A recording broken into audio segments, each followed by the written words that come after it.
Phil LeBeau joins us right now with GM CEO Mary Barra. Phil, good morning again.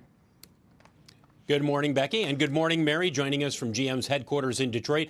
Mary, I want to ask you about the start and the outlook for 2025. We know about Q4. You beat the street as expected, but it's your outlook for 25 that I think is most interesting because you're forecasting another strong year despite a lot of uncertainty that's out there in the market right now. Yeah, Phil, well, it's great to be here with you. And first, I want to start by thanking our employees, our suppliers, our dealers for helping us deliver a really strong 2024. And as we look to 25, there's a lot of fundamentals in our business that we think are going to allow us to have a strong year. Yes, there's a lot of uncertainty with some of the issues related to regulation and tariff. Our guidance is making no assumptions about what they would be because it's really hard to forecast what's going to happen there. But the foundation of our guidance is based on our very, very strong product portfolio. We're offering consumers choice. We have great internal combustion engine products, and we have growing EVs in the critical segments. So I'm very excited about our product and satisfying customers. Mary, I know you don't know exactly what's going to happen with tariffs, but two questions here. One, have you had a conversation with President Trump since he's taken office? And two, if tariffs are put in place to increase what is paid for a vehicle built in Mexico or built in Canada and brought here to the U.S., how much of that would you be able to pass along to the customer, or how much would you have to eat? Well, first question is, yes, I've had the opportunity and actually had a long conversation with the president. We talked about the importance of American companies and manufacturing and a strong auto industry, and also, the importance from a economic security perspective and a national security perspective. So it was a very productive conversation. I'm looking forward to working with President Trump's administration as we move forward to understand, because my sense is he wants to strengthen American manufacturing, not harm companies like General Motors, as we really provide a lot of good paying jobs in this country. Specifically related to Mexico, we've planned a lot of different scenarios, and there's adjustments that we can make. It's hard to say when we don't know exactly what the tariffs might be or how long they're going to last, what steps we'll take. But I'm confident that we have many levers to pull to not have as great an impact as some may be forecasting if there are tariffs on Mexico. Mary, how concerned do you think the president and his administration are about the Chinese automakers and what they are doing around the world, which, frankly, they're flooding the world with vehicles because they refuse to cut back on capacity and production. And as a result, that ultimately has an impact on you and other U.S. automakers.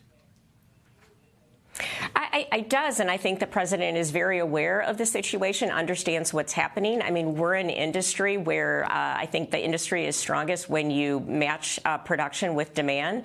That isn't happening, as you mentioned, in addition to some of the subsidies that are happening from a Chinese OEM perspective. So I think the president and his administration are looking at what do we do to make sure that we have a strong auto industry in this country, again, because of the good paying jobs and because of the technology that's developed here that can have implications from a national security perspective.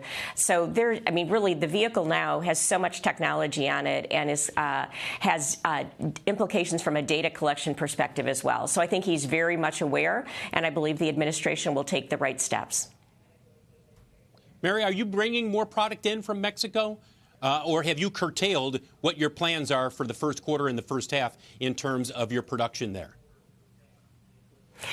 We are adjusting production to overall demand. We're not making any specific production schedule changes based on that. Remember, there's some of our plants in Mexico supply other markets around the world, and we have the opportunity to balance what serves the American or the U.S. market versus what serves other markets. So there may be some adjustments we do from that perspective, but any adjustments we're making from a schedule perspective have to do to overall demand. On the electric vehicle side, you are now profitable on a per-unit basis, meaning when you're building the vehicle, stripping out all of the embedded costs for developing electric vehicles. So that's a big milestone, but it comes at a time when we may see the federal EV tax credit reduced or even eliminated. Can you still hit your target for building and selling 300,000 vehicles, electric vehicles, in 25 if the federal EV tax credit goes away? You know, I think that may have implications. I'm incredibly proud of the team and the progress that we've made to get to variable profit positive with our electric vehicle portfolio. Again, each of our products, whether they're luxury Cadillac EVs, GMC Hummer and the GMC Sierra, or our Chevrolet products like the Equinox, which is the most affordable EV, all the way up to the Silverado EV, I think are giving consumers choice. And so we've been on this journey well before IRA was put into place. We're on a journey to continue to improve the profitability, and we have a strong internal combustion engine portfolio as well as an EV portfolio, so we're going to give customers choice. But just to be clear, while you are forecasting sales of 300,000 electric vehicles, wholesale sales of 300,000 electric vehicles this year, if the EV tax credit is reduced or goes away, you may have to bring that estimate down, that guidance down, correct? Potentially. Again, we'll respond to consumer demand, but I also think we have such a strong EV portfolio that for the market out there that does want to purchase an EV, I think our vehicles are a great option. But to your point, we're not going to overbuild, Phil, so we will make sure that we align production with demand.